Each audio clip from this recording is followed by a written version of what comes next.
ময়মনসিংহের ব্রহ্মপুত্র নদের ওপর নির্মাণ শুরু হয়েছে দেশের প্রথম আর্চ স্টিল সেতুর। অস্ট্রেলিয়ার সিডনি হারবার ব্রিজের আদলে নির্মিত এই সেতুটি দেশের অবকাঠামো উন্নয়নে একটি নতুন মাইলফলক হিসেবে বিবেচিত হচ্ছে।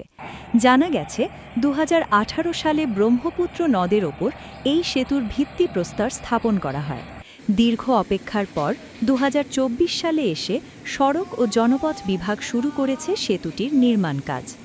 কেওয়াটখালী সেতু নামে পরিচিত এই প্রকল্পটি ২০২১ সালে একনেক সভায় অনুমোদন পায়। প্রায় ২,১৩৮ কোটি টাকা ব্যয়ে বাস্তবায়ন করা হচ্ছে এই প্রকল্প।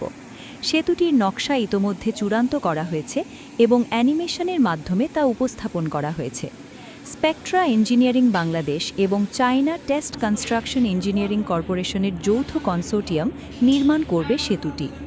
এই সেতুর অন্যতম বড় বৈশিষ্ট্য হল নদীর মাঝখানে থাকবে না কোনো পিলার। শুধু দুই পারের দুটি পিলারের ওপর ভর করে ধনুকের মতো আকৃতিতে তৈরি হবে স্টিল আর্চ সেতুটি। ফলে নদীর স্বাভাবিক পানি প্রবাহে কোনো বাধা সৃষ্টি হবে না। সড়ক ও জনপথ বিভাগের তথ্য অনুযায়ী সেতুর স্টিল আর্চ অংশের দৈর্ঘ্য হবে ৩২০ মিটার। পুরো সেতুর মোট দৈর্ঘ্য প্রায় ১,১০০ মিটার এবং মূল সেতুর প্রস্থ হবে ৪২.১৫ মিটার। বর্তমানে শম্ভুগঞ্জ পাটগুদাম এলাকায় থাকা দুই লেনের একটি সেতুই শেরপুর, জামালপুর, নেত্রকোনা ও কিশোরগঞ্জ সহ আশেপাশের জেলার মানুষের যাতায়াতের একমাত্র মাধ্যম। ফলে প্রায়ই সৃষ্টি হয় তীব্র যানজট। নতুন কেওয়াটখালী আর্চ স্টিল সেতুর নির্মাণ শেষ হলে ময়মনসিংহ শহরের যানজট অনেকাংশে কমবে বলে আশা করা হচ্ছে।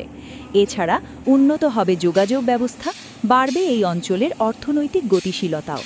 দৃষ্টিনন্দন এই সেতু ভবিষ্যতে ময়মনসিংহের অন্যতম পর্যটন আকর্ষণেও পরিণত হতে পারে।